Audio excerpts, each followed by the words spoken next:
When it comes to implementation, two major things have to exist in order for it to be sustainable and successful over a long period of time and really become the foundation, whatever it is, right? I'm talking implementation.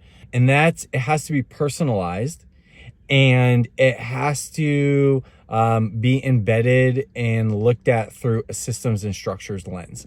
So that's two pieces of it. One thing that I've learned in my time of training and developing adults and working with adults is it doesn't necessarily stick until it becomes really personal, right? Learning is a very, very personal experience. And so if we really want to educate and if we really want to develop people, we have to do it through this personal lens, right? So how do we make the content and everything meaningful to them on a personal level, meeting them where they are, individualizing it so that they're developing their own skills based on wherever they are.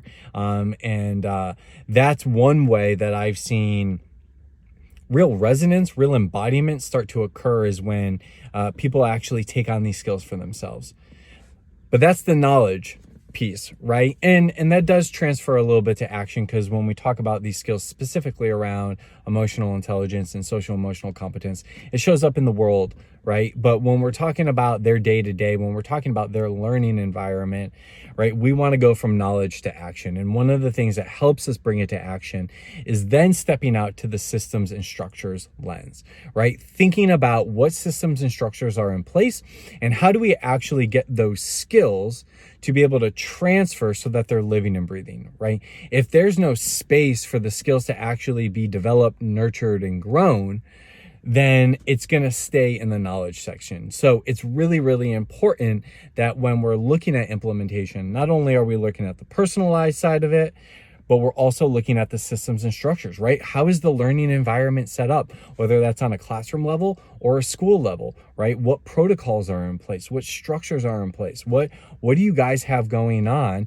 And how can then we start to embed some of these skill sets within so that they could be nurtured, grown, developed, come to life?